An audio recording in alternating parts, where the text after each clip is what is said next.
Bonjour à tous et bienvenue dans ce nouvel épisode de Kamel sans filtre. Exceptionnellement, c'est moi qui prends la parole pour l'introduction. Kamel est bien là, ne vous inquiétez pas, il prend le relais juste après. Aujourd'hui, il reçoit Caroline Lambollet, chasseuse de tête au Luxembourg. Elle nous parle de son métier, de la manière dont elle accompagne les entreprises, les talents et de ce qui implique réellement le rôle stratégique dans le monde du recrutement. Un échange sans détour comme toujours. N'oubliez pas de liker, de vous abonner et d'activer la cloche pour les notifications. Je vous laisse avec Caroline et Kamel pour la suite de la vidéo. Bonjour Caroline. Bonjour Kamel. Comment ça va? Très bien et toi? Merci de venir aujourd'hui sur ce podcast. Je ne sais pas si tu connais la règle de ce podcast, mais tu as droit à une carte joker. Oui. Tu pourras l'utiliser à tout moment, mais qu'une seule fois. Ok. Est-ce que tu penses que tu vas l'utiliser? Je vais essayer de ne pas l'utiliser. Écoute, ils disent tous ça. On verra. Mais je pense que je suis un peu trop gentil parce qu'il y a très peu de gens qui Personne l'utilisent. On va commencer par parler de ton métier. Comment tu décrirais à une personne ton métier, une personne qui n'y connaît rien? Alors la chasse de tête, c'est le fait d'accompagner une entreprise qui recherche un profil très expérimenté, rare, spécifique, stratégique. Donc c'est l'accompagner à recruter cette personne-là. Est-ce que c'est pas juste simple recrutement en fait? C'est juste... Non, la différence en fait entre du simple recrutement comme tu l'appelles et de la chasse de tête, c'est que la chasse de tête, on va cartographier le marché luxembourgeois par exemple, et on va cibler des personnes très spécifiques qui correspondent aux attentes de nos clients. On va les contacter en toute discrétion et notre valeur ajoutée aussi, c'est de leur présenter le projet de nos clients et de leur donner envie de participer à ce projet. En fait, essaie de leur vendre ton client à cette personne que tu auras identifiée. Comment tu fais pour les identifier? Il y a différentes solutions. Ouais. Il y a le réseau. Mmh. Le réseau, c'est une grosse partie. Moi, j'ai la chance, donc ça fait à peu près 28 ans que je suis à Luxembourg. J'ai eu travaillé dans différentes entreprises dans ma carrière, donc j'ai pu construire un gros réseau de par ma carrière et puis aussi via LinkedIn, parce que j'écris beaucoup d'articles, etc. Donc j'ai un réseau à peu près de 15 000 followers sur LinkedIn et puis plusieurs milliers de contacts aussi. Donc ça me permet de travailler sur le réseau. Après, tu as des bases de données. Bon, il y a LinkedIn que tout le monde connaît, mais c'est pas et puis après, tu rencontres des gens à des événements, tu lis des magazines, tu repères des personnes qui écrivent des articles. Voilà, c'est tout un travail quelque part de fourmi, mais il y a plusieurs manières de cibler les personnes. On va revenir après à ce métier-là, plus spécifiquement pour nos auditeurs. Parlons tu parles de ce que tu fais maintenant, mais de ton premier job. Quel était ton premier job quand tu étais ado Alors moi, j'ai eu la chance ou la malchance, je ne sais pas, de ne pas avoir à travailler pendant l'été, pendant mes études. Mais mon premier job, en fait, moi, je suis arrivée directement à Luxembourg et j'avais signé un CDD de 3 mois avec RTL, avec CLT Moufin, dans le recrutement. Donc, tu étais directement dans le département recrutement. Oui, directement. Comment tu avais été recrutée? J'avais été recrutée. C'était à la base pour mon stage de fin d'études. Okay. Moi, j'avais fait une école de commerce et puis après un DESS, un master 2 en RH. Okay. Et puis je leur avais envoyé une candidature spontanée pour un stage. Ils m'avaient répondu trop tardivement. J'avais déjà trouvé un stage, mais ils m'avaient dit alors dans ce cas-là, on attend que vous finissiez votre stage et on vous prend en CDD par la suite. Et le stage était où? Le stage était en France. Ok. Ouais, donc... Tu te souviens de ton premier salaire? Non. Ah, mon premier salaire, oui. Oui, mon premier salaire. Alors. À la CLT, chez RTL, ouais. Non, mais après, parce que je suis restée 3 mois, et après j'ai intégré Guardian Automotive, okay. Et là je me souviens de mon premier salaire. Oui. Donc CDD, tu te souviens pas de ton premier salaire? Et chez Guardian, ouais. C'était combien? C'était 80 000 LUF. Ça représente quoi? Je sais plus. Tu sais plus? Ouais, non. Mais c'était déjà bien. Bien. Oui. Par rapport à la France, par rapport à un premier job, oui, c'était déjà bien. Et qu'est-ce que tu as fait ton premier argent? Tu t'as acheté je sais pas moi, tu as pris un crédit pour acheter un appart Non, très sincèrement, je sais plus ce que j'ai fait avec. Tu t'as acheté des fringues? Certainement. Des chaussures, un sac, certainement. Si on regarde au quotidien aujourd'hui, quelle est la chose qui te passionne le plus dans ton travail? Alors, c'est vraiment de comprendre le besoin de mes clients et de trouver la personne qui va exactement correspondre à ce qu'ils recherchent. Alors au niveau technique, mais moi je ne vais pas forcément évaluer les compétences techniques parce que je ne suis pas tech, financière, etc. Bon, en revanche, pour les postes de RH, là oui. Mais c'est vraiment de trouver la personne qui va correspondre aux valeurs et à la culture. Parce que je peux trouver le meilleur CFO du monde. S'il ne va pas partager les valeurs, ou au moins un socle de valeurs avec toi, avec la firme, à un moment donné, ça va être compliqué. Donc c'est vraiment ça. C'est vraiment de trouver la bonne personne qui fit au bon moment, au bon endroit. Et puis c'est de rencontrer... Moi, je rencontre des personnes fabuleuses tous les jours. Hein. Mais justement, tu dois trouver la personne qui fit avec la société. Pour ça, il faut vraiment très bien connaître la société avant. Ça veut dire que la plupart de tes clients actuels, tu dois vraiment bien les connaître pour trouver le bon candidat. Est-ce que donc c'est des sociétés que tu connais depuis longtemps ou comment ça marche? Pas forcément. Alors, il y en a, oui. Et d'autres, non, pas forcément. Mais je travaille beaucoup avec eux. Je leur pose beaucoup de questions. Et puis, voilà. Et puis, on a quand même, à Luxembourg, c'est petit. Donc, on a quand même aussi une image de ce que sont les entreprises. Et des fois, ça peut être des fausses images. Hein. Est-ce que tu ne penses pas que tu as certains biais où tu as eu des fois, des moments, tiens, j'ai rencontré cette boîte, je pensais qu'elle était comme ça. Mais au final, c'est pas du tout ça. Ça arrive, oui. Moi, j'ai déjà refusé une mission, qui était pourtant une très grosse mission, mais je l'ai refusée parce que en entretien, enfin en réunion avec les dirigeants, je me suis rendu compte que le management n'était pas du tout un management ouvert, participatif, etc. Donc je me suis dit non, je peux pas, parce que moi j'estime que je sauve pas des vies, mais enfin j'estime que j'ai une grande responsabilité parce que je vais 99,9 fois sur 100 prendre des personnes, entre guillemets, qui sont très bien là où elles sont, pour aller les placer, j'aime pas le terme placer, mais bon, voilà, les placer dans une société voilà, qu'ils connaissent pas. Voilà. Donc si je sais dès le départ que ça va pas matcher, non, parce qu'en général, les personnes, bon, elles ont une famille, elles ont des crédits, c'est pas du tout, voilà, je travaille pas du tout comme ça. Donc là, effectivement, j'ai refusé la mission. Parce que c'est compliqué, effectivement, tu vas chasser des gens qui sont déjà en poste, qui ont souvent... Qui demandent rien. Qui demandent rien, parce que souvent, c'est... Généralement, quand on va chez des gens comme ça, c'est pas des gens qui cherchent proactivement, sinon ils auraient déjà trouvé, surtout à ce niveau-là. Est-ce que tu as eu déjà des ratés où tu t'es dit, mince, le mec est parti, ou la fille est partie, elle a quitté à cause de moi, enfin à cause de moi, en tout cas je l'ai recruté, et ça n'a pas du tout matché, et au bout de quelques mois il est parti, et la personne n'a pas poursuivi sa carrière Alors j'ai un cas comme ça, mais c'était pas à cause de moi, entre guillemets, c'est parce qu'entre le moment où la personne fitait exactement, mais entre le moment où on l'a recruté et la fin de sa période d'essai, la stratégie de la société a changé. Et donc, du coup, le poste pour lequel elle avait été engagée, c'était plus la priorité de la société. Voilà. Et donc là, dur. Même si c'est pas de ma faute, entre guillemets, voilà, c'est dur, en tout cas pour moi, c'est dur. Et pour lui, personne t'a reparlé après? Oui, bien sûr, je suis toujours en contact avec, oui. Mais c'est vrai que c'est pas facile. Donc ça, on va retourner aussi à ta carrière. Donc, t'es parti chez Guardian, t'es resté combien de temps? 2 ans. Ok. Dans le recrutement toujours, département? Non, alors là, on était 2. En fait, Guardian, à l'époque, on était 400, 450, 90% en prod. Ok. Que des hommes. Ok. Environnement très formateur. Voilà. Et donc, à l'époque, on était 2 au RH. Il y avait un DRH et moi. Et donc là, je faisais tout. Voilà. Aussi bien l'admin, les salaires, les congés, le recrutement, la formation. Je recrutais tous les jours. Je licenciais tous les jours, en français, en allemand. Et puis, à un moment donné, ma DRH est partie. Je suis restée 6 mois toute seule. Et un nouveau DRH est arrivé. Et c'est pas passé. C'est pas passé avec lui. En plus, les gens, si tu veux, avaient pris l'habitude de venir vers moi directement pendant 6 mois. Hein. Et la personne est arrivée, mais ils ont continué, tu vois, à venir me voir directement. Et ça, voilà, ça passait pas trop bien pour lui.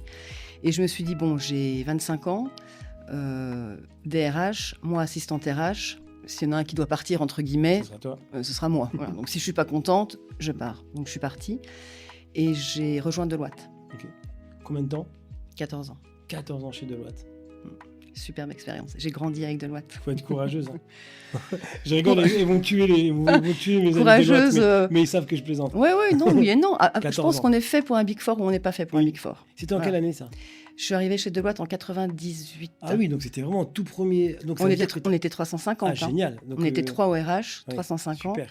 Moi, en fait, chez Deloitte, j'ai commencé au conseil. On était 30. 30 au conseil. Et j'ai commencé dans la chasse de tête au conseil.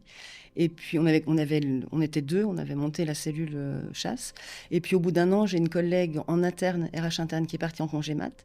Et là, un associé m'a demandé si je voulais la remplacer. C'était qui, l'associé? C'était Franz Prost. Ok, C'est Franz Prost. je n'ai pas connu. Et puis, donc j'ai accepté, parce que ça me permettait Oui. de voir autre chose. Hein.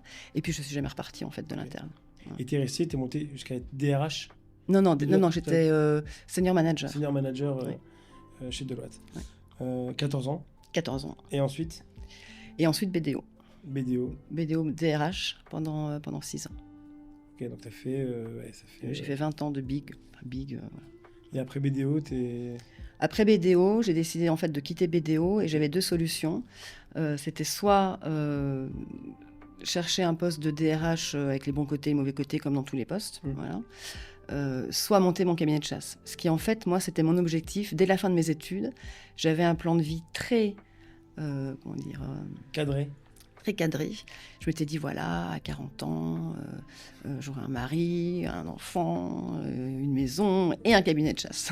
Donc, Voilà. Tu me connais, c'est pas du tout comme ça. Donc t'as pas eu ça, quoi, finalement. Alors j'ai eu ça, puis j'ai plus eu Oui, ça, oui, voilà. oui, voilà. Mais et à 40 ans, j'ai rejoint BDO, entre autres. T'as rejoint Et j'ai rejoint BDO à 40 ans. Ok. Voilà. Donc t'étais en retard dans ton plan de vie, quoi. Parce que c'était... Oui, non, j'étais Ouais, c'est ça. pas en retard, mais si tu veux, tout ça pour dire que donc moi quand j'ai décidé de quitter BDO, donc j'avais le choix DRH ou monter mon cabinet de C'est chasse, ça. et voilà, et je me disais si je le fais pas encore, maintenant, je me dis si je le fais pas maintenant, je regretterai. Donc j'ai commencé à discuter avec des personnes de mon réseau, dont des anciens de Deloitte, et je dis voilà, j'ai cette idée-là, monter un cabinet de chasse, qu'est-ce que tu en penses? Et tous m'ont dit mais écoute, vas-y, nous on te suit, t'es la meilleure placée, tu nous connais, on te connaît, tu connais les métiers. Ce qui n'est pas le cas de tous les recruteurs. Voilà. Tu connais les enjeux de ton entreprise, tu sais ce qui se passe quand un recrutement est loupé, enfin tous les coûts directs, indirects, etc. Donc il a dit, c'est une super idée, vas-y, lance-toi. Je me suis lancée et puis je ne regrette pas du tout. Et effectivement, ça a marché dès le premier mois parce que je pense que les 12-18 premiers mois, 90% de mes clients, c'est des anciens de Deloitte. Oui. Donc j'avais beaucoup communiqué sur ce changement DRH cabinet de chasse. Et donc là, oui, j'ai plein d'anciens de Deloitte, notamment, qui m'ont contacté. En plus, ils sont sortis dans voilà, ils étaient ailleurs. etc. Voilà, ils étaient ailleurs. Et ils me disent, bah voilà, on a vu que tu avais bougé. Voilà, aide-nous à recruter. C'est pas compliqué de toujours devoir aller chercher des contrats en chasse de tête. Des fois, il y a des mois où ça explose, ou des fois un peu moins. Oui, voilà. Alors, c'est cyclique. Oui, c'est assez cyclique. Pendant 2 mois, je peux très bien ne signer aucun contrat. Et puis la semaine d'après, on signait 5 d'un coup. Et ça te stresse quand tu signes pas? Alors au début, les 6 premiers mois, ça m'avait pas stressé parce que ça tombait tout le temps. Oui. Voilà. Et puis le premier mois où j'ai pas signé le contrat, là je dis bon, qu'est-ce que je vais faire, qu'est-ce qui va se passer, voilà. Et puis là à la maison on m'a dit alors non, c'est pour commencer comme ça et stressé dès que tu signes pas un contrat, tu retournes salarié. Et je dis non, ça c'est pas possible. Donc mais effectivement maintenant ça fait 7 ans. Oui. Mais maintenant, je le gère beaucoup mieux. Enfin, je le gère. Voilà. Et je sais en fait que si tu lisses l'année, tout se passe très bien, quoi. Mais c'est vrai que c'est pas fait pour tout le monde. C'est ce que je dis à chaque fois. C'est pas fait pour tout le monde parce qu'il faut être capable de gérer le non récurrent, quoi.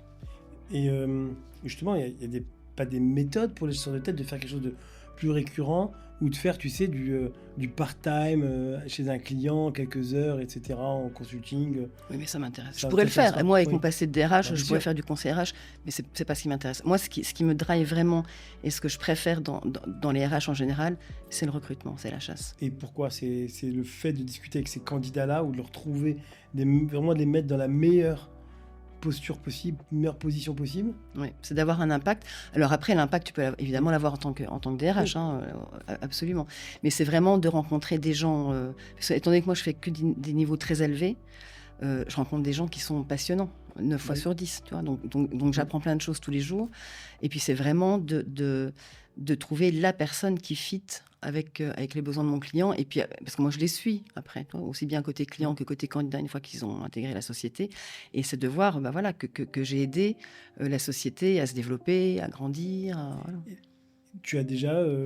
Est-ce que tu es fier d'une position ou d'une personne que tu as placée quelque part et tu te dis, waouh, c'est cool, j'ai vu son évolution, il a été recruté, j'en sais rien, il était senior manager ou un directeur, et là maintenant c'est le patron de la boîte.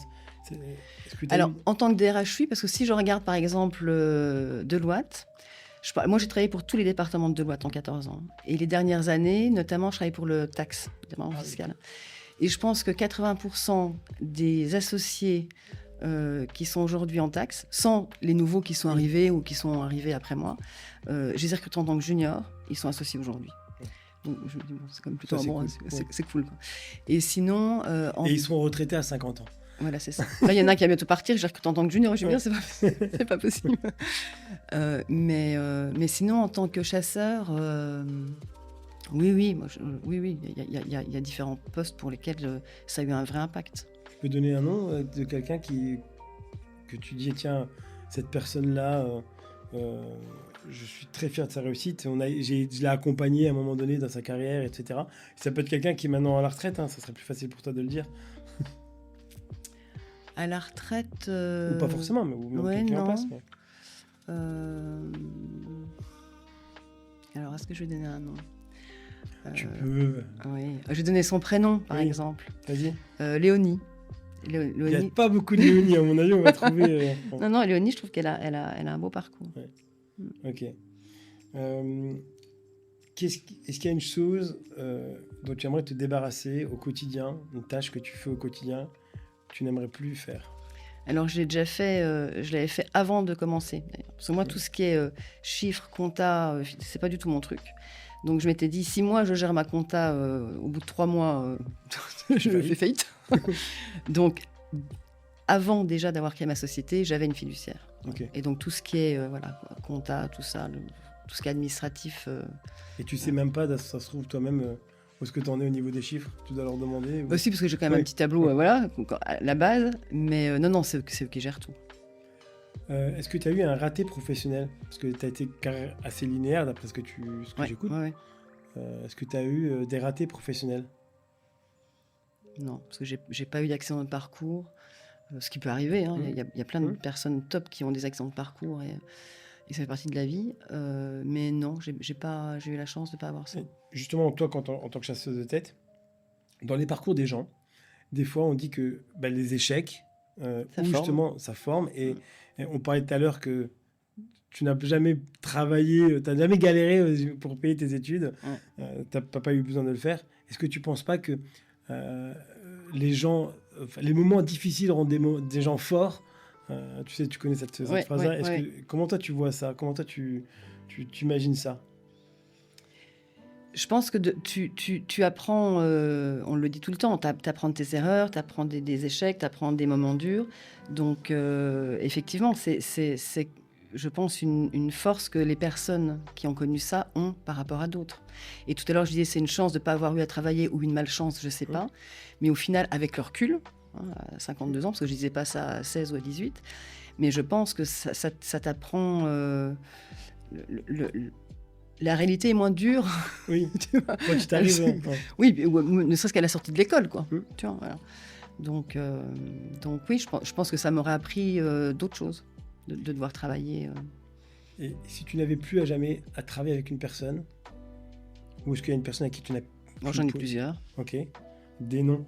Non, mais elles se reconnaîtront ou pas, parce que la remise en question, c'est pas forcément leur point fort. Mais oui, non, il y a plusieurs personnes avec qui je travaillerai. C'est quel type de personne? Qu'est-ce qui s'est passé? Pourquoi? Au niveau des valeurs. Au niveau des valeurs, ça va être des associés. Voilà. On ne partageait pas les mêmes valeurs, la même notion de respect. Même... Alors, valeurs. Alors, je vais te le dire. Pour moi, oui, on met tout et n'importe quoi. Oui. On met tout et n'importe quoi dans valeurs. Ouais. Aujourd'hui, oui, moi je suis quelqu'un qui a des valeurs. Et après, tu vois, on les placarde sur les murs, et puis ça n'a rien à voir avec ce qui est vécu. Ça n'a rien à voir avec ce qu'ils font au final. Ouais. Comment toi tu définis ça, mais vraiment? Après, il y a plein de valeurs. C'est vraiment ce que tu mets, ce que tu vis au quotidien, la manière dont tu interagis avec les autres, ton honnêteté. Enfin, oui, c'est vrai que c'est un vaste sujet, les valeurs. Mais par exemple, pour reprendre ta question tout à l'heure, avec qui je ne travaillerai plus, moi, j'ai quand même eu certaines réflexions d'associés avec qui je travaillais, où je me suis dit, non, mais c'est pas possible, quoi. Toi, c'est pas...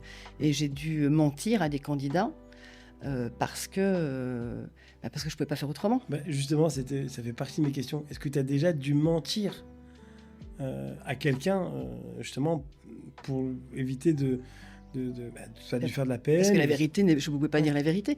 Par exemple, j'avais à l'époque, on cherchait un profil spécifique, expérimenté, germanophone, vraiment pas facile à trouver, quoi. On le trouve, super contente. Et puis l'associé me dit oui mais non. Mais j'ai dit comment ça, oui mais non.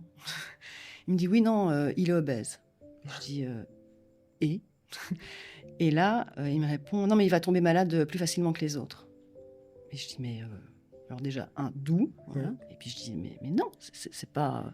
Il me dit non on le prend pas. Donc tu penses bien que quand j'ai appelé le candidat, j'ai pas dit voilà. Donc je sais plus ce que j'ai dit. J'ai dû dire un truc du style niveau d'anglais insuffisant, voilà. Ouais. Mais voilà. Et ça, par exemple, voilà, je ne retravaillerai plus avec ce genre de personnes. Tu as déjà eu des gens qui t'ont demandé des missions, qui t'ont dit écoute, moi je veux pas de femme, je veux pas de blague, je veux pas d'arabe. J'ai jamais eu. Et si jamais en réunion avec un client potentiel, on me dit ça, là c'est red flag et je ne travaillerai pas avec. Donc, et au niveau gender balance, homme-femme, toi, tu recrutes des gens dans la finance, dans la tech, très haut niveau. Les candidates, les candidats féminines, il y en a moins. Est-ce que tu te forces à chercher des fois exprès est-ce d'en avoir parce que ça donne une diversité? Comment tu fais? Alors, je me force pas, mais en tout cas, je les écarte pas, certainement pas. Donc, moi, si tu veux, je regarde pas justement homme-femme. J'ai regardé aux compétences et à la possibilité du fit avec mon client. Et d'ailleurs, moi, mes clients me disent à chaque fois, même sans que je leur en parle, homme-femme, oui, ça m'intéresse. Enfin, ça m'intéresse pas. Moi, du moment, ce qui m'intéresse, c'est que la personne corresponde à ce qu'on recherche, etc.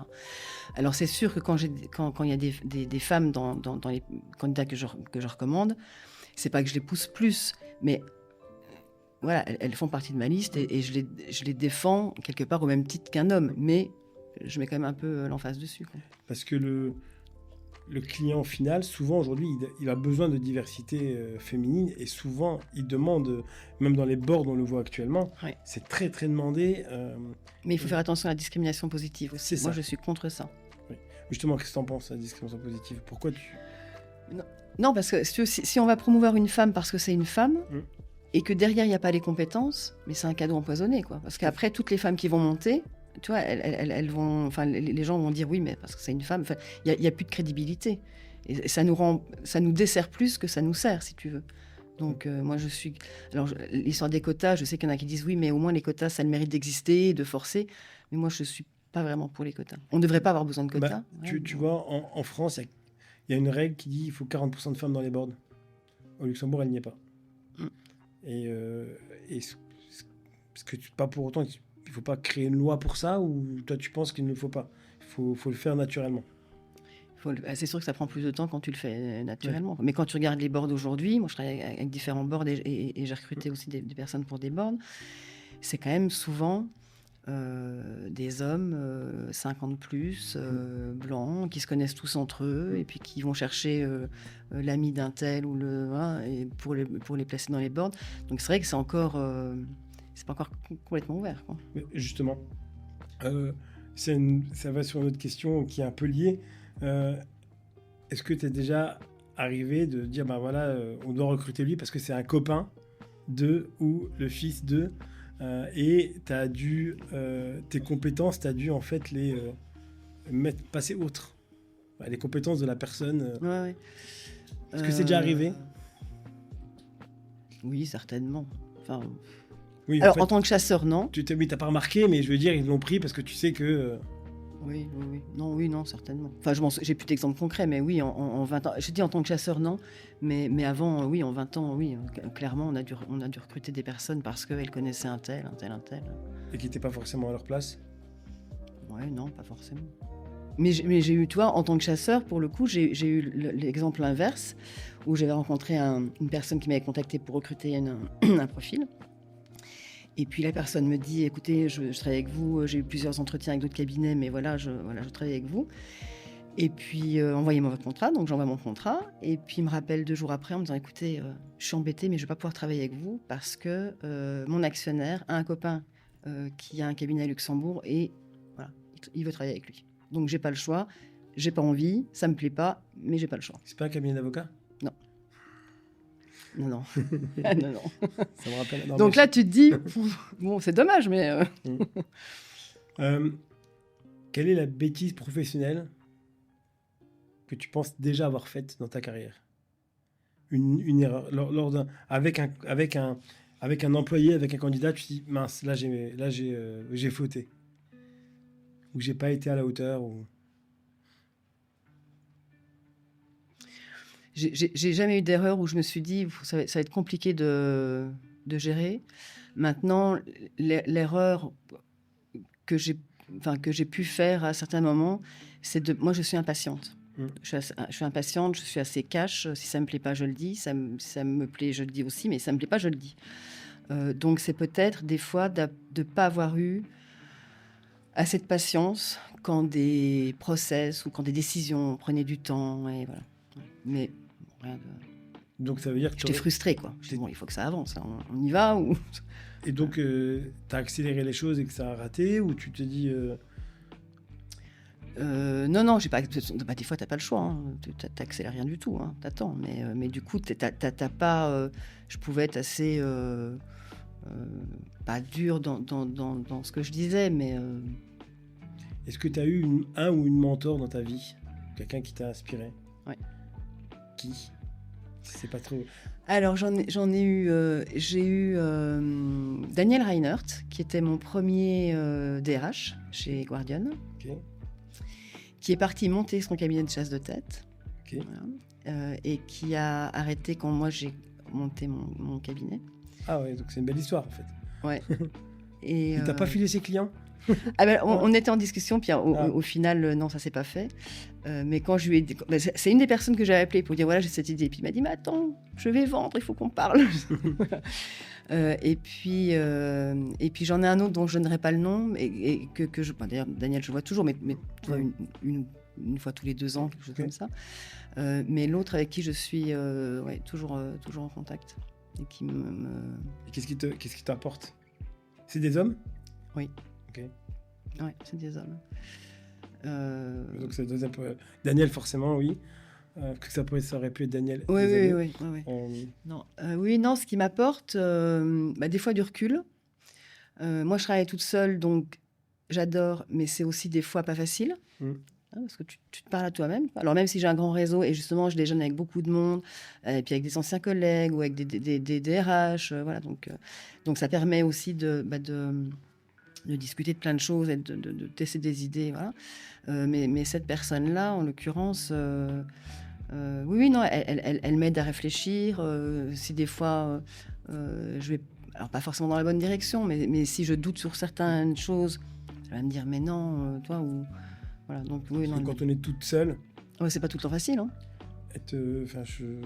Surtout pour tout gérer, c'est un peu... T'as jamais voulu envie de grandir, avoir des collaborateurs? Non. Alors des fois, j'ai des personnes qui me disent, mais si tu grandis pas, c'est que ça marche pas. Ça n'a rien à voir. Ouais. Non. Je veux pas... Moi, si tu veux, ce que mes clients apprécient aussi, c'est que je connais mes dossiers de A à Z, puisque je suis la seule à travailler dessus. Ils m'appellent aujourd'hui, c'est moi. Ils m'appellent dans 1 an, c'est moi. Ils m'appellent dans 2 ans, c'est moi. Et c'est vraiment un service quelque part sur mesure, hyper personnalisé, et c'est entre nous, quoi. C'est vraiment, voilà. On dit souvent que tu connais le client est roi. Oui. Est-ce qu'on pourrait dire aussi que chez toi, le candidat est aussi un roi? Dans quel sens? Ça veut dire c'est eux qui ont le pouvoir, en fait, et qu'il faut écouter. Pour toi, qui a le plus de pouvoir aujourd'hui, selon toi? Le candidat ou le client final? Le recruteur? Ouais, moi, je parle pas en termes de pouvoir. C'est pareil, des fois, on me dit le chasseur, le recruteur, enfin les personnes qui recrutent ont un sentiment de supériorité par rapport au candidat. Mais moi, je me place pas du tout dans cette approche-là, dans le sens où les deux ont besoin l'un de l'autre. Moi, en tant que recruteur, j'ai besoin de bons candidats. voilà, que ce soit en entreprise ou en tant que chasseur, pour pouvoir recruter. Et puis le candidat a aussi besoin d'un rôle qui correspond à ses ambitions, ses aspirations, son envie, ce qu'il aime faire, etc.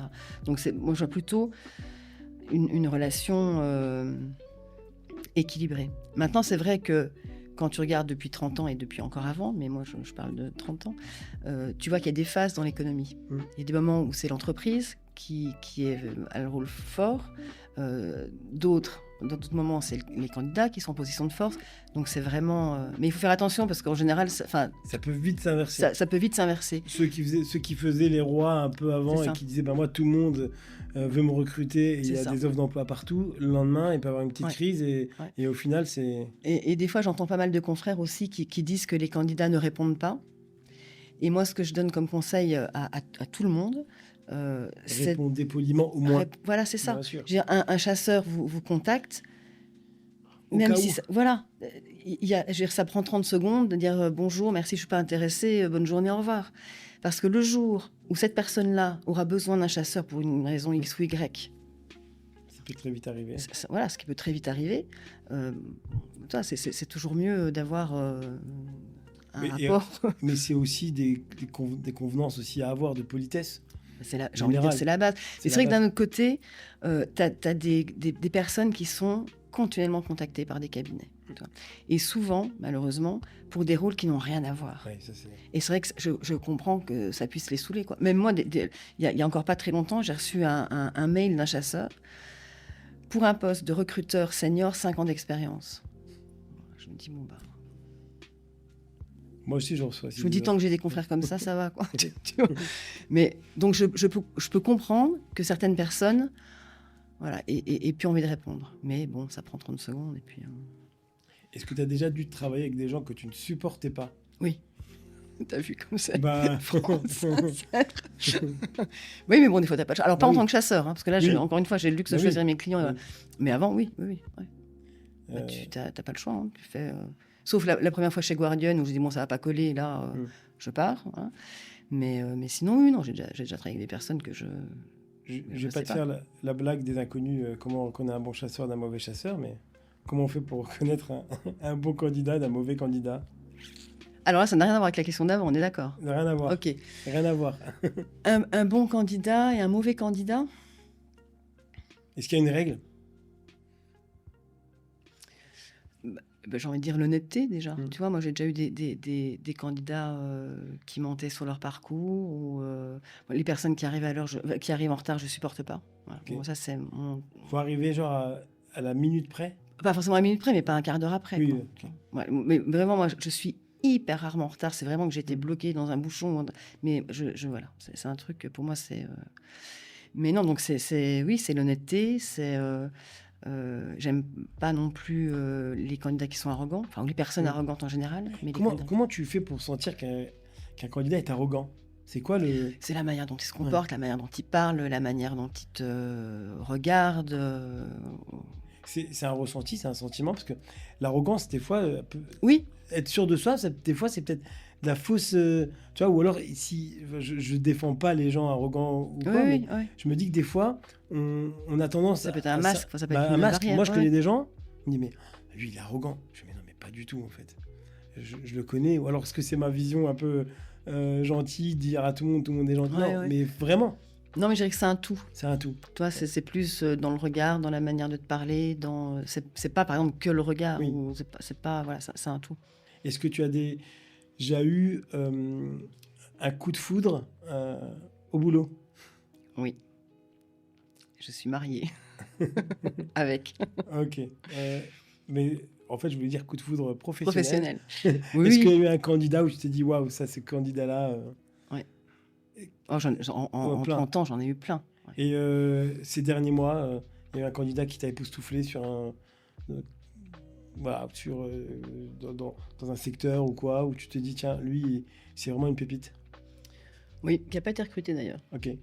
Mais oui, je le trouvais très bien. Il n'a pas créé sa boîte, lui ? Non. Ok. C'est pas la personne dont on parle ? Non. Aussi, très bien. Aussi, il était très bien aussi, Il est également. très très bien aussi, mais non, c'est pas lui. C'est un que j'ai rencontré il n'y a pas très longtemps, dans un secteur complètement différent. Et donc, il n'a pas accepté. C'est pas qu'il n'a pas accepté, c'est que le client n'a pas voulu poursuivre le processus.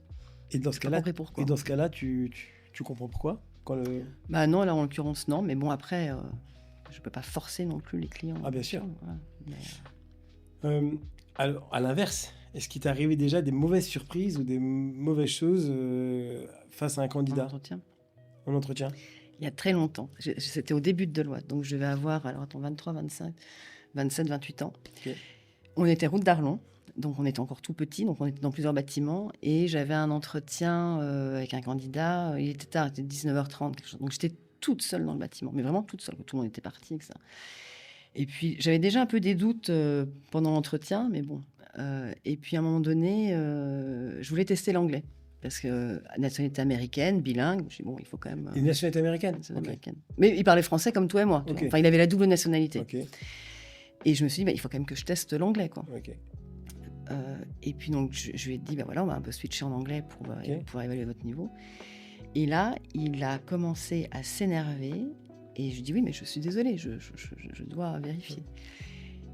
Et en fait, il était ivre, quoi. Enfin, toi, il était pas, voilà. Et il a commencé à se lever, à vouloir, être violent avec moi. Et là, je me suis dit, je faisais pas la fière. Hein. Et là, je me suis dit, non mais, je suis toute seule. Il est 19h30. Je vais pas. Voilà. Donc, tu penses bien que j'ai dit, bon bah d'accord, on arrête. Et puis, mais bon, voilà, il n'a pas été recruté, il a été blacklisté. Mais voilà. Mais il s'est énervé. Mais j'ai vraiment eu peur. Je me suis dit, mais il va m'en coller. Tu ne lui, connais quoi. pas de son nom? Non. Ce serait marrant de savoir si ça se trouve, c'est un mec connu. Peut-être. C'est un mec de l'écosystème. Mais en revanche, je me souviens du nom de la première personne que j'ai recrutée chez RTL. Mon premier recrutement. Alors, c'est qui? Alors, son prénom, c'est Fred. Alors, je ne sais Ok. pas si je peux donner son nom, parce que je ne sais pas ce qu'il est devenu aujourd'hui. Ok. Mais son prénom, ouais, c'est Fred. Ok. Et je me souviens du premier recrutement que j'ai fait aussi en interne chez Deloitte, qui est un IT, qui est toujours là d'ailleurs. Un IT qui est toujours là. En support interne? En support interne, ouais. Ok. Ok. Mais donc, Il n'est pas passé CIO parce que Non. ceux qui sont CIO CTO aujourd'hui, c'est pas des. non, c'est pas des anciens. Ok. Donc, Intéressant. oui, non, donc là, c'est l'entretien où j'ai eu le plus peur, quoi, où je me suis dit, ça va mal finir cette histoire. Donc, Il y en a eu d'autres? Des hommes un peu, disons, un peu. ils font de la gringue. Un Voilà. peu, là. Ouais, oui, j'en ai eu quelques-uns. J'en ai eu un aussi qui a dit que j'avais flirté entre guillemets avec lui en entretien, alors que quand tu me connais, tu sais que c'est non. Et puis en plus, même, enfin non, dans tous les cas, ça n'aurait pas été possible. Donc là, je me suis dit bon, voilà, et qui a été assez stupide pour le dire d'ailleurs. Ok. Voilà, mais sinon, non. Est-ce que tu trouves que est-ce que tu trouves l'écosystème RH aujourd'hui, finance, tech, est-ce que tu trouves des points communs entre tous ces écosystèmes-là au Luxembourg? Quel est le point commun que tu trouves entre tout cela? Tu connais bien l'écosystème RH? Oui. Tu connais assez bien la finance, un peu moins la tech. Un peu moins la tech. Ouais. Est-ce qu'il y a un point commun que tu imagines entre les trois? Je pense que tout le monde a envie d'avancer, de faire avancer, voilà, d'évoluer. Ça, je pense que c'est un point commun que tout le monde a. Y a-t-il une communauté que tu préfères plus qu'une autre? Des types de personnes. Des types moi, je vais pas me faire d'amis chez les DRH ou les financiers ou les techs. Après, je sais pas si c'est parce que c'est une communauté que j'affectionne plus.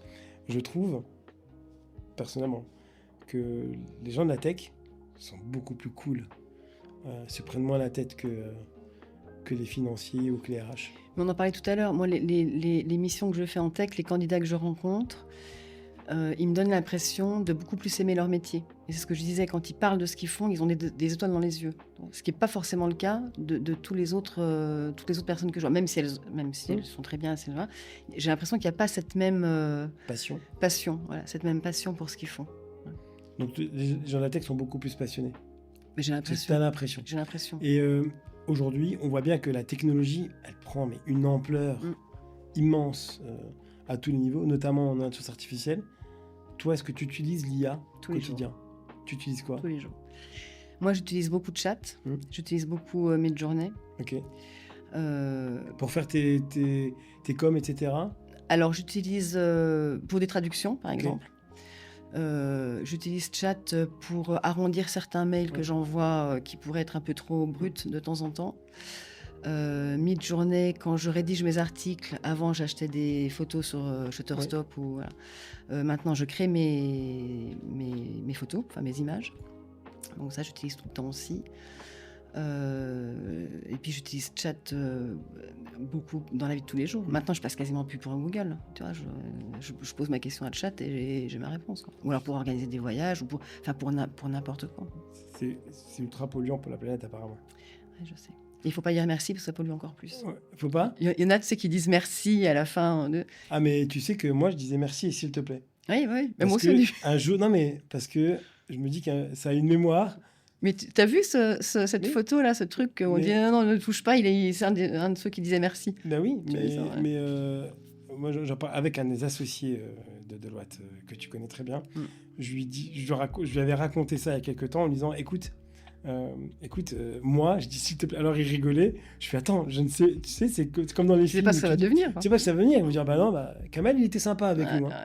Et il y a eu il y a quelques semaines, hein, il y a eu un article qui est apparu où justement les réponses. Alors est-ce que c'est vrai, est-ce que c'est pas vrai, est-ce que ça a été démenti depuis si tu étais poli avec, tu avais des meilleures réponses. Mais un jour, ça va arriver. Hein. Je pense qu'on peut. C'est un peu inéluctable. Tu verras, on a un podcast super intéressant avec un certain Maxime Derian qui sera. Qui va passer. Et là, on apprend énormément de choses. On parle beaucoup de ça. Donc ça, c'est l'IA. Tout ce qui est crypto, monnaie, etc. Tu t'y connais un peu? Non, alors je suis pas trop dedans. Ouais, pas du tout. Non. T'as pas. Non. Et pourquoi? Est-ce que tu as une... Parce que j'investis pas, moi. Ouais. Et tu dépenses. Je profite de la vie. Et donc, la technologie en général, tu utilises quoi au quotidien? Donc, ton téléphone, je suppose. J'ai mon téléphone greffé à ma main. C'est vrai? Voilà, ouais, tout le temps. T'arrives pas à t'en séparer? Non, même pendant les vacances? Non, j'arrive pas. T'arrives à déconnecter? Non. Jamais. Une fois, j'ai dû déconnecter parce que sinon, je pense que c'était une raison de divorce. Ok. Donc, on est parti 2 semaines voilà, sur une île super. Voilà. Et là, j'avais un ultimatum. Si tu prends ton téléphone, on rentre, je pars. Donc, j'avais droit à 1h le matin et 1h le soir. Ce qui n'est rien pour moi, tu vois. Et je me suis dit, mais qu'est-ce que je vais faire? Et puis, je me suis rendu compte que je pense que c'était les meilleures vacances de ma vie, quoi. Parce que j'ai vraiment déconnecté. Et en fait, la Terre s'arrête pas de tourner. Si tu réponds pas à un client, il t'envoie un mail à 17h. Si tu lui réponds à 18h30, c'est pas très grave non plus. Tu vois.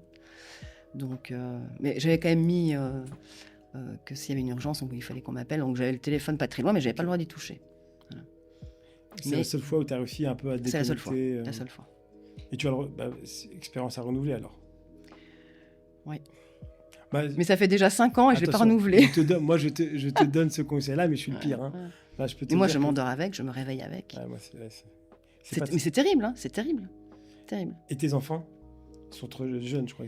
Alors, j'ai une fille de 22 ans qui est pas mal connectée aussi. Ouais. Et le petit, il va avoir 6 ans. Ouais. Donc, il n'a pas de téléphone, tout ça.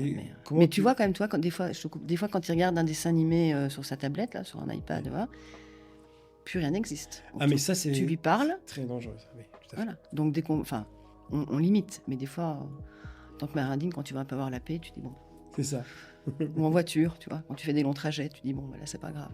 Il va regarder pas de patrouille et puis voilà. T'as une fille de 22 ans. Ouais. Comment tu vois cette génération-là par rapport à toi en tant que DRH, recruteuse, etc., dans leur futur au niveau de l'emploi? C'est une question... Est-ce que tu penses pas, c'est pas devenu des enfants pas gâtés, mais ils veulent changer de job à tout. Toi, tu vois, t'as fait 2 ans, 4 ans, c'est ça, et 14 ans. T'as fait 2 ans. Oui, 2 ans, 14, 6. 6, 14, 6. Donc, tu vois, t'es quand même resté assez longtemps. Oui. Donc, je donne l'impression qu'ils veulent non. faire des années tous les 2 ans, voilà, c'est ça. Tous les 2 ans, ils bougent. Dès qu'il y a un truc qui va pas, ils bougent. Mais moi, j'ai plus trop cette connexion avec les jeunes, entre guillemets, parce que je recrute plus que des profils super élevés.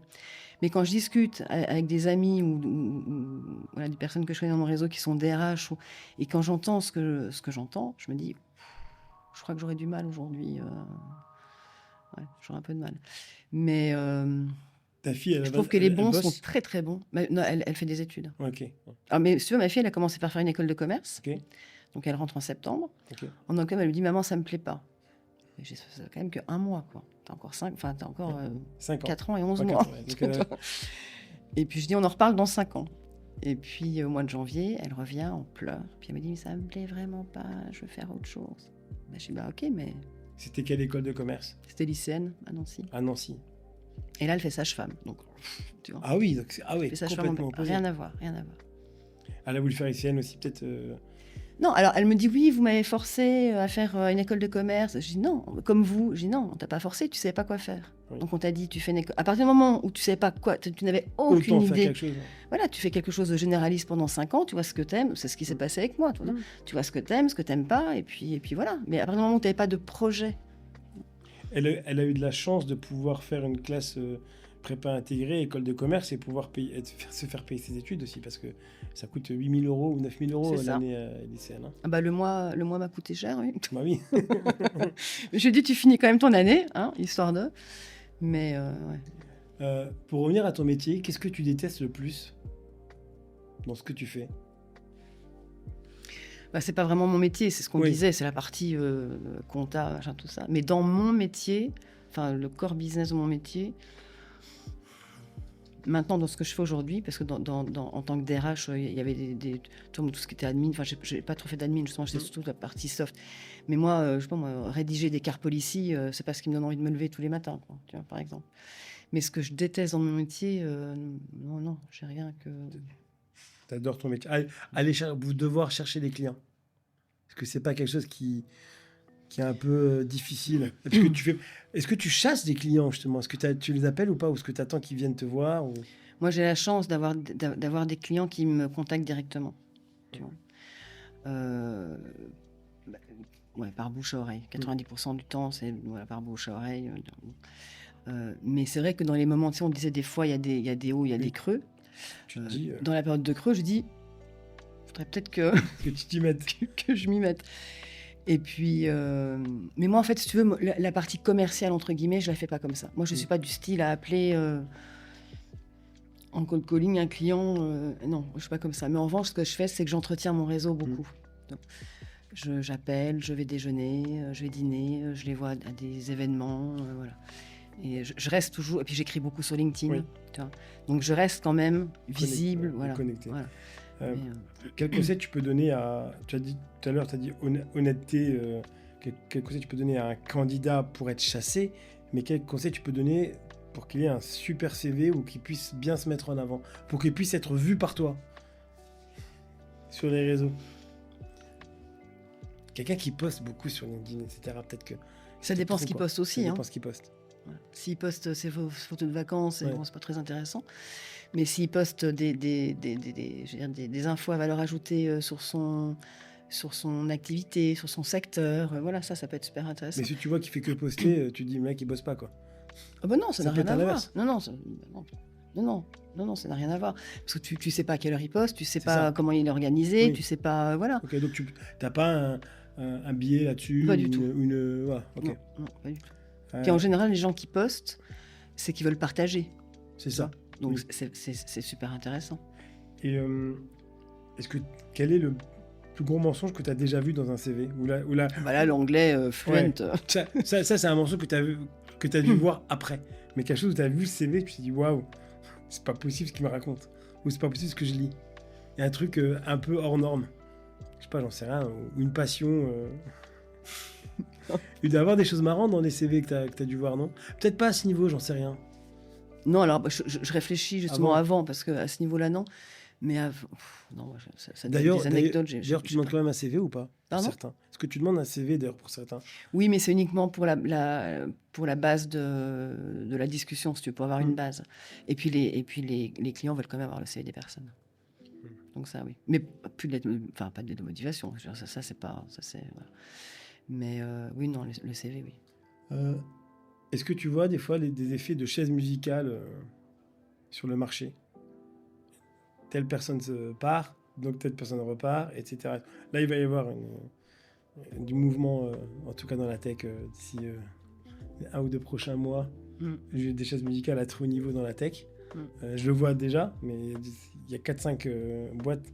Est-ce que tu le ressens quand tu vois ça? Comment tu le vois? Est-ce que tu sais que c'est des périodes dans l'année où c'est continu? Moi, je le vois, j'ai l'impression que des fois, c'est des périodes comme ça, où il y a 1 ou 2 personnes qui partent et après, tout bouge. Bah, ça fait effet boule de neige, quoi. Ouais. Et toi, t'es contente quand c'est comme ça?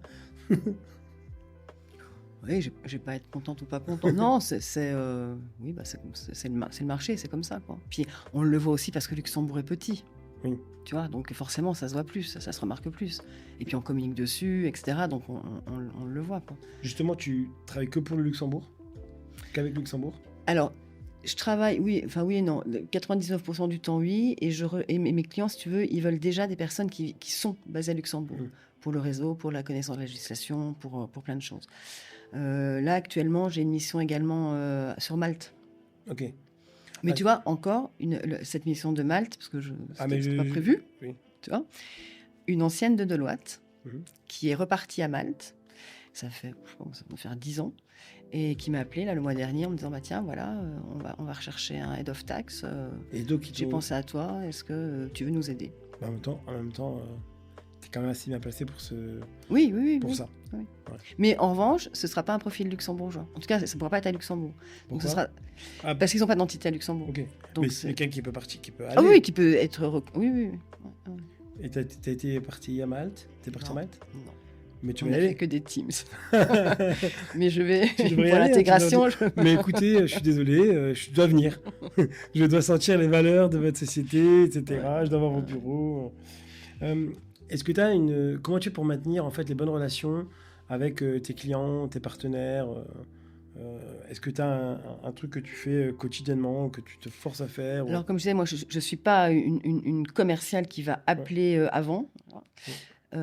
Mais en revanche, j'entretiens d'excellentes relations avec mes clients. Une fois qu'on travaille ensemble, etc., moi je communique beaucoup. Je prends des nouvelles, même longtemps après la mission, on va déjeuner ensemble, toi. Et c'est en plus sans aucun... Ah non, non. Parce que... Ouais. Parce qu'en plus, en général, si tu veux, moi, j'ai pas vraiment de... Sauf peut-être mais qui est relativement récent, mais c'est pas du récurrent. Moi, je travaille beaucoup avec des petites entités. Tu vois, je travaille beaucoup avec des family office, donc ils sont pas beaucoup à Luxembourg. Une fois que tu as recruté le CEO, une fois que tu as recruté le CFO, c'est fini, quoi. Donc oui, non.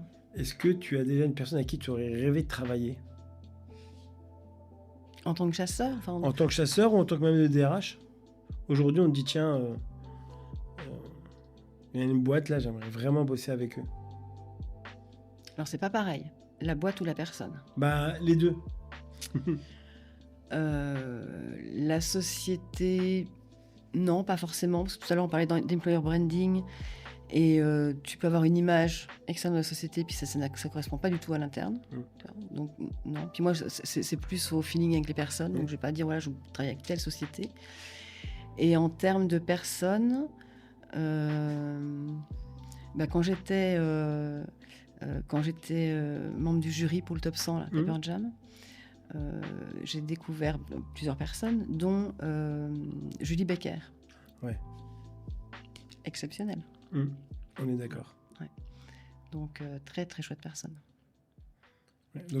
et pour le coup, ce qu'elle dit, tu vois qu'elle le fait. Oui. Le respect, donc, tu le vois que c'est en elle. Ah oui, et c'est transmissible, même et tu dans le vois, l'énergie. la manière dont elle se comporte avec tout le monde, du bas en haut, tu le vois. Et dans l'énergie, au quotidien. Donc, Julie Becker, si un jour elle cherche un DRH... non. Et Christophe qui est là-bas, qui est très bien. En plus, elle va nous écouter. Non, c'était une très belle rencontre. Et justement, ça s'est passé comment, ce jury? Tu avais découvert énormément de profils. Pour toi, oui, on en avait 1000. Enfin, même, on avait 1200 profils là, au début. C'était une très, très belle expérience. Ouais. Ouais. Et on a vraiment réussi à créer parce qu'au départ, on était un groupe de personnes. Oui. Et on a vraiment su créer une chouette équipe. On a super bien travaillé ensemble. C'était dur, c'était long. Parce que tout le monde pensait, et moi la première, quelque part, Oui, en disant, oui. c'est un peu fait comme ça. Oui. Ah, mais alors, pas du tout. Hein, pas du tout. Et on s'est tous dit à la fin, on savait que ça allait être compliqué, on savait que ça allait être long, mais pas à ce point. Mais vous êtes content de la liste au Ouais. final? Vous étiez contents? Ouais. Tous d'accord sur la liste? Ouais.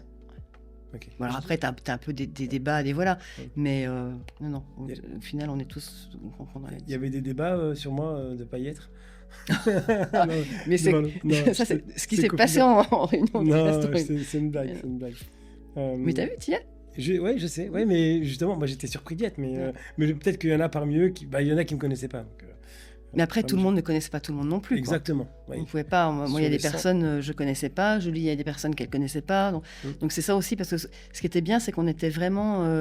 Toi, c'était vraiment un groupe qui venait de secteurs différents, de Et raisons très différentes. homogène. Voilà. D'ailleurs, vos speeches et vos discours, j'ai adoré. Hein. Ouais. Avant, pour présenter les top 10, c'était. Tout à l'heure, quand tu parlais de se sentir à la hauteur. Oui. Tu vois, moi, je me suis jamais dit, je me sens pas à la hauteur de faire quelque chose. Oui. En revanche, je peux me dire, oh, là, ça va être un peu chaud. Oui. Mais d'un autre côté, ça te permet de te dépasser. Ça te donne une certaine pression qui est bien aussi parce que tu restes exigeante envers toi-même. Ça te permet aussi de ne pas te reposer sur la facilité. Et là, présenter un des lauréats devant 1200 personnes, je fais pas ça tous les jours. Quoi. C'était qui que tu présentais? C'était Michel Reckinger. Oui. Donc, ça aussi, c'était quand même un sacré personnage. Ouais. Mais si tu ne devais plus faire de RH dans ta vie, recrutement, RH, ouais. parce que si je te dis, si tu dis arrêter le recrutement, tu vas me dire je vais faire des RH.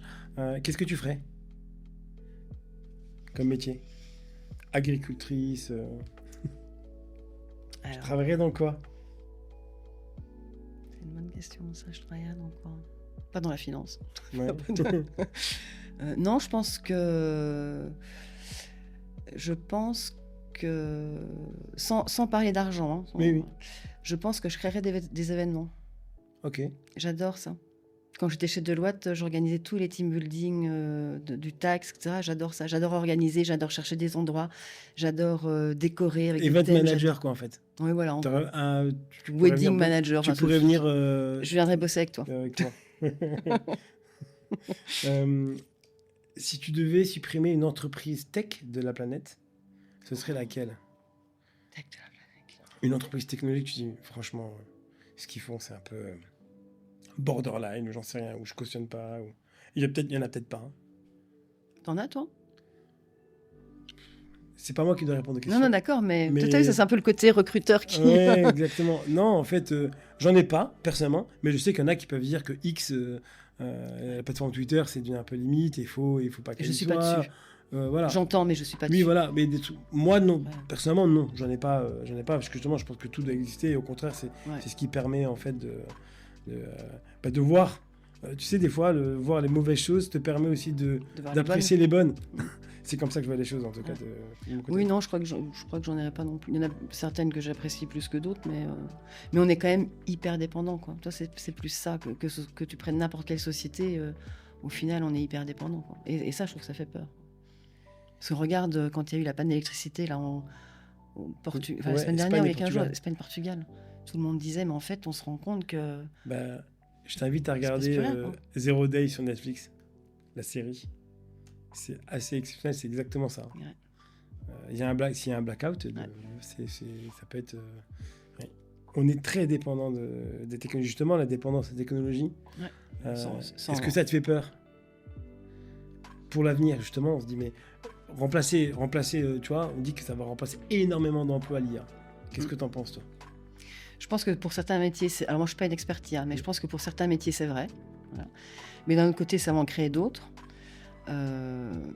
Des fois, je me dis, mais nos jeunes là, est-ce qu'ils vont réussir à avoir... Parce que moi, il y a une qualité qui va devenir hyper importante, hein, entre autres, c'est l'esprit critique. Et je me dis, mais est-ce que tous ces jeunes, et nous inclus, mais surtout tous ces jeunes, vont réfléchir encore? Enfin, quand je dis réfléchir, c'est, tu vois, avoir une analyse, avoir challenger, débattre. On ne disait pas la même chose quand il y a eu les calculatrices qui sont apparues. Ils apprendront plus leur table de maths. Enfin, nous, je pense que tous les deux, on connaît nos tables de Ah bah multiplication. oui. Je pense qu'un jeune de 20 C'est ans, ça. peut-être moins. En tout cas, ça vient pas comme ça. Ouais. Tu penses? Je sais pas. Je ferai le test avec ma fille. Mon ce fils, soir. il les connaît. À quel âge il a? 8 ans. Oui, mais il est en plein dedans. Oui, il est en plein dedans. Mais il les apprend. Ouais. Enfin, Oui, Je oui. pense que c'est pas pour autant... Et il me connaît aussi ChatGPT. Ouais. Mais regarde les fautes d'orthographe. Moi, j'hallucine quand je vois le nombre de fautes d'orthographe que je reçois dans les lettres, quoi, ou dans les mails. Je dis, mais c'est pas possible. C'est pas possible. Ah oui, quand tu reçois... Oui, ça c'est... Et à tous les niveaux. Hein. Mais là, je pense que c'est... C'est la mode texto. C'est pas le fait qu'on ne sache plus... Je pense, hein, et qu'on fait pas attention, etc. Enfin, quand on envoie un mail, je prends mon cas, Ah à un oui. chasseur qui est bourré de fautes. Et, bah oui, mais maintenant, qu'est-ce que tu fais? Tu le prends, tu mets dans ChatGPT, tu Oui. dis corrige-moi les fautes. Oui, mais ils le font même pas. Ouais, mais ça c'est... Tu vois. Donc, Quelle est pour toi la plus grande faiblesse cachée de ton parcours? la plus grande faiblesse cachée de mon parcours. Bah, voilà, ta plus grande pas cachée ou pas, mais pour toi, quelle est ta plus grande faiblesse dans ton parcours professionnel? Tu t'es dit, tiens, Bah, les chiffres quand même, le Ouais. côté finance. Ouais. si tu les avais, je pense que tu serais meilleur. Je ne serais pas meilleure, mais non, meilleure, parce que je n'en ai pas forcément besoin, Oui. toi, pour mon job. Mais... Ou même en tant que DRH. Toi, Non, ça tu m'aurait vois, ça m'aurait c'est ça. servi. Bah oui. Ça m'aurait beaucoup... Enfin, ça m'aurait servi, voilà, clairement. Mais ça, moi, je suis allergique à tout ce qui est chiffres, maths, enfin, voilà. Et quand je suis arrivée en école de commerce, je m'étais dit, bon, la compta, c'est pas les maths, on va y aller. Hein. Et t'étais pas forte. C'est pas ça. Enfin, c'est de ma faute aussi, mais dans le sens où, tu vois, en premier cours de compta, je m'étais mise au premier rang. Je me dis, bon, j'attaque fort. Et puis, notre prof nous demande à tour de rôle de quel bac on vient. Quand j'avais fait un bac littéraire. Et t'avais que des S. Et quand j'ai dit que j'avais fait A2, il m'a dit, bon, bah, vous, c'est pas la peine, vous comprendrez rien. Ah. Alors, c'est de ma faute, parce que j'aurais dû me dire, mais... Tu vois, dis ça? Voilà, pourquoi tu dis ça, je t'écoute pas, je vais bosser. Mhm. Et là, je me suis dit, bon, bah, Ok. voilà. Donc, Si lui aussi croit ça. Voilà, si lui aussi croit ça. Mais c'est vrai que ça m'a déjà... Alors moi, j'ai la force de savoir très bien m'entourer. Je délègue bien, je m'entoure très bien. Moi, j'ai eu des super équipes. Donc, dans mes équipes, j'avais forcément des personnes qui étaient fortes au niveau Oui. finance, chiffres. Donc, mais c'est vrai que moi, ça m'aurait aidé. Si dans 5 ans, tu regardes ta carrière en arrière, qu'est-ce que tu serais fier de ce que tu as fait? Tu te projettes dans 5 ans, tu te dis, waouh, je suis quand même assez fier de ce que j'ai fait. Oui, non, je pense que je serais complètement fière de ce que j'ai fait. Parce que c'est quand même pas... Il y a beaucoup de personnes qui disent je vais arrêter, je vais démissionner, je vais monter mon entreprise. Il n'y en a pas tant que ça. Enfin, il y en a beaucoup qui le font, mais tout le monde ne le fait pas. De durer aussi, parce que c'est facile de monter une boîte, mais il faut la faire durer. Et puis, oui, et puis encore une fois, l'impact d'avoir... mis du sens dans les rencontres entre candidats, et qui à la base ne sont pas des candidats, c'est juste des personnes que tu contactes qui ne sont pas candidats. Elles deviennent candidates quand elles te disent ok, je suis intéressée, on continue le process. Et puis des clients, quoi. Quand tu étais jeune, quand tu étais ado, tu voulais faire quoi comme métier? Alors ma grand-mère disait que je pourrais être gardienne de prison. Ok. Pourquoi? Parce que je peux avoir tendance à être assez froide et assez distante. C'est ta grand-mère qui te disait ça, incroyable. Okay. Gentil, hein. Tu faisais pas la bise, tu n'étais pas câline avec sais elle. pas. Non, mais tu sais, Ouais. si je veux, je peux être assez. Ouais. Ok. Mais c'est plus, je pense, une forme de timidité. Ok. C'est vrai que moi, si tu me colles dans un cocktail de 1000 personnes, je vais pas être celle qui va voir toi, tout le monde. C'est plus de la timidité. Mais moi non plus. Hein. Un peu plus que moi, quand même. Aller voir des gens comme ça, spontanément, c'est pas donné à tout le monde. Ah non, ça m'est pas donné, moi. Non. Si tu connais pas quelqu'un, etc. et tout, ouais. tu repars très vite. Hein. Ouais. Donc c'est pour ça qu'elle disait, voilà, tu étais assez froide. Mais c'est pas. Mais après, une fois qu'on me connaît, Bah oui. Voilà. Mais j'ai quand même encore, tu vois, des fois, il y a des personnes qui me disent... Ah oui, Non, mais c'est ta grand-mère qui disait que tu peux faire gardien de prison. oui, c'est ma grand-mère qui disait. Mais Non, mais ce que toi je veux dire... Ouais. Alors moi, je voulais être soit juge, soit psy. Puis Ok. au final, Bah, RH, T'es un peu des deux. c'est un peu des deux, quoi. Parce Ouais, que ouais. Je suis pas très loin. tu juges tu fais Ouais. la qualité de quelqu'un Ouais. et t'es psy parce que tu les écoutes, quoi. Ouais, donc je suis pas très loin. T'es pas très loin. Je mixe les deux. Et qu'est-ce que tu dirais à la Caroline, ado, aujourd'hui, comme conseil? Qu'est-ce que tu te donnerais comme conseil? Bosse l'été. Même si t'en as pas besoin. Même si on n'a pas besoin, bosse l'été. Mais non. attends, t'avais de l'argent de poche, t'avais tout ce que tu voulais, tu te disais pas. Ouais, ça c'est cool, ça. Et j'ai fait la même erreur avec ma fille, tu vois. Je me suis dit, moi, j'ai pas eu besoin de bosser, donc je me sentirais mal de lui demander de bosser alors qu'elle a pas besoin. Et je me rends compte que en fait, c'est pas une bonne idée. Et je pense que pour le petit, je vais pas refaire l'erreur. Ouais. Parce qu'on on en fait des enfants gâtés, et ta fille, elle se dit... c'est peut-être pour ça qu'elle s'est dit, oh, une école de commerce de 9 000 €, c'est rien. Elle a pas la valeur de l'argent. Oui. Enfin, Donc revenons-en à Caroline ado. revenons-en ado. Je dirais... Un conseil. Reste toi-même, tu réussiras. Oui, non. Travail, enfin, bosse, tu réussiras. Il n'y a pas de miracle non plus. Hein. Et puis surtout de faire ce qui me plaît. Voilà, de faire ce qui me plaît. Et aujourd'hui, tu fais ce que tu veux. Aujourd'hui, je fais que ce qui me plaît. Et de travailler avec des gens avec qui j'ai envie de travailler. Et justement, qu'est-ce que tu fais à part le boulot, à l'extérieur du sport, des activités, une passion? Est-ce qu'il y a un truc... Je suis pas mal prise quand même, parce qu'un petit de 6 ans, ça te prend pas mal de temps. Oui. J'écoute beaucoup de podcasts, j'écoute beaucoup de bouquins. J'ai plus trop... Alors, je sais pas si j'ai pas le temps de lire, c'est une excuse, mais en tout cas, je lis plus. Mais j'écoute des livres. Lesquels que tu trouves le plus intéressant? De tout. Alors, j'écoute surtout des trucs business. Ouais. Puis de temps en temps, j'écoute des livres qui n'ont rien à voir. Ok. Tu vois. Et puis, sport, je courais. J'ai fait le Strongman Run avec BDO, d'ailleurs. Ah, ok. Je courais, mais j'ai eu des problèmes aux pieds, au dos, etc. Donc, je ne pouvais plus. Donc, ça fait 3 ans. Okay. Et donc là, ça fait 3 ans où je me dis, c'est bon, maintenant, je peux y retourner. Donc j'attaque, je vais rattaquer, là. Ouais, on dit tout ça. Non, mais je vais rattaquer. Non, mais je vais rattaquer, vraiment. Parce que ça me manque. Tu vois, moi, de courir, moi, j'adore courir parce que c'est mon moment à moi. Oui. Tu vois, je pars, il n'y a personne pour venir m'enquiquiner. Enfin, voilà, c'est mon moment à moi. Et voilà. Que dirait ton entourage de toi? Alors, ton entourage professionnel, d'abord, et ensuite ton entourage personnel. Qu'est-ce qu'il dirait de toi si tu n'étais pas dans cette pièce? En tout cas, ce que j'aimerais qu'ils disent, Oui. c'est que je suis intègre, pro, qui peuvent y aller les yeux fermés, que je ne vends pas du rêve et que je vends du concret, du résultat. Et que j'écoute et que je comprends ce dont ils ont besoin et que je leur propose des candidats qui correspondent exactement à ce qu'ils recherchent. Et au niveau perso, l'écoute. Moi, j'ai plein de copains, dès qu'il y a un truc qui ne va pas, ils m'appellent. L'écoute. Est-ce que tu aimerais aussi facile à vivre. L'écoute, mais à l'inverse, est-ce que tu aimerais aussi des fois que plus partager et que les gens t'écoutent plus? Est-ce que tu as aussi des gens... Parce que à l'inverse, toi, tu écoutes beaucoup les candidats. C'est toujours comme ça, on est toujours celle de la personne qui écoute, qui encaisse tous les trucs. Mais de l'autre côté, on n'a pas ça en inverse parce qu'on n'est pas comme ça. Ou est-ce que toi...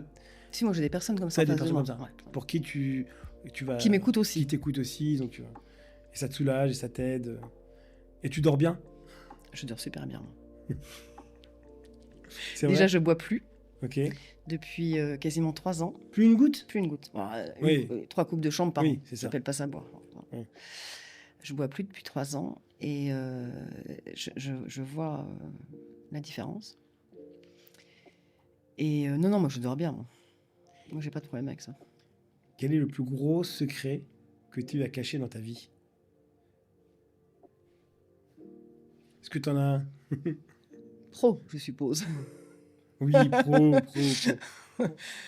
Le plus gros secret pro. Bah oui, alors après, il y a des recrutements confidentiels parce Oui. qu'une personne va se faire licencier. Oui. Ça, oui, voilà. Et ça t'embête des fois, tu dis, ouais, c'est quelqu'un qui se fait licencier, et tu te dis, c'est con qu'il se fasse licencier, mais bon. Bah, Ouais. bah, quelque part, j'y peux rien. Enfin, quand Oui. je dis j'y peux rien, je peux pas, tu vois. T'as jamais essayé de. T'as jamais dit, mais tiens, pourquoi tu voulais le licencier alors qu'il est bien? J'en sais rien, peut-être que des fois. Mais alors, quand t'es chasseur, c'est pas pareil, parce que quand t'es chasseur, tu connais pas la personne. Ah oui. Tu vois, voilà. Mais en tant que DRH, oui, si, j'ai déjà fait ça. Et j'ai déjà placé une personne, enfin placé, elle devait, le but c'était de la licencier. Et je leur ai dit, mais attendez, ok, c'est peut-être pas, là où elle est, c'est peut-être pas la place idéale pour elle, mais en revanche, elle est hyper bonne là-dedans. On l'a bougé, ouais, même plusieurs. Oui. On les a bougés, et après, ils ont excellé dans ce qu'ils faisaient, quoi. Tu vois. Donc ça, oui, ça, oui. Ouais. Est-ce que des fois, tu t'es pas dit, j'ai été trop gentil? Ou on a abusé de cette gentillesse dans ton métier, en tant que DRH ou quoi quand tu étais du côté DRH, bon là, de toute façon, en recrutement, on peut pas. L'idée, c'est pas d'être gentil, mais. Trop gentil. Où t'as fermé les yeux sur quelque chose, alors qu'en fait, tu dis, j'aurais dû virer cette personne-là, ou la faire virer avant, j'aurais pas dû la défendre. En 14 ans de carrière, quand même, tu t'as jamais fait cette. Ouais. Non, je me rappelle une fois chez Guardian. Donc c'était au tout début, j'étais super jeune. Et je dis, je licenciais beaucoup. Voilà. Je recrutais beaucoup, je licenciais beaucoup. Et il y a une personne qui s'appelait Christian, bon, toi, 28 ans encore, après je m'en souviens encore. C'était un Allemand. Et en fait, tu sais, c'était hyper sécure, c'était du verre. Donc on avait les chaussures, les lunettes et les gants. Okay. Et une des règles, c'était d'être équipé quand tu étais sur la ligne de prod. Voilà. Et si au bout de la 3e fois, on prenait son truc, tu te faisais licencier. Et puis, cette personne-là, manque de bol pour lui, c'était la première fois, mais on avait un audit des US qui était là. Donc, on avait, voilà. Ils l'ont vu. Donc, ça a été direct licenciement. Et moi, je disais à mon DRH, à Daniel, je dis, mais écoute, c'est pas possible, sa femme travaille pas, il a 3 gamins, c'est la première fois, on peut pas faire ça, c'est pas... Et j'ai argumenté, hein, et à un moment, Daniel m'a dit, bon, maintenant, Karine, ça suffit. Donc là, je dis, bon, ok, j'ai compris. Donc là, ouais. Mais sinon, être trop gentil... Moi, je suis hyper juste. Je trouvais que c'était pas juste par rapport aux autres, parce que les autres avaient le droit, en gros, à 2 coups sans rien, alors que lui, la première, parce qu'il y avait eu un audit, enfin, parce qu'il y a des personnes qui étaient là des US, voilà. Mais sinon, non, trop gentil... Est-ce que tu penses, dans ce cas-là, que dans ce métier, être trop gentil, c'est une force ou une faiblesse?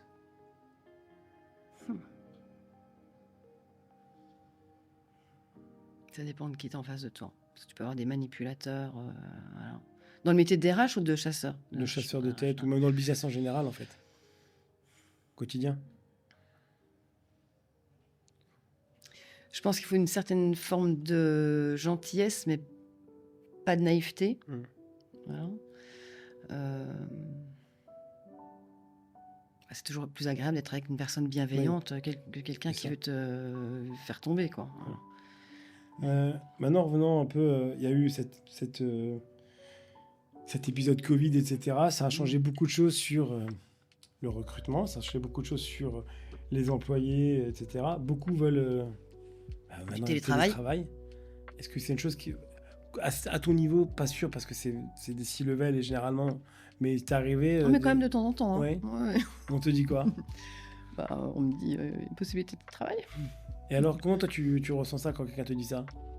Est-ce que tu penses que c'est normal ou que c'est devenu une normalité, ou est-ce que tu penses que c'est un peu abusé, ou est-ce que tu dis mais non, c'est logique, c'est dans le sens de l'histoire?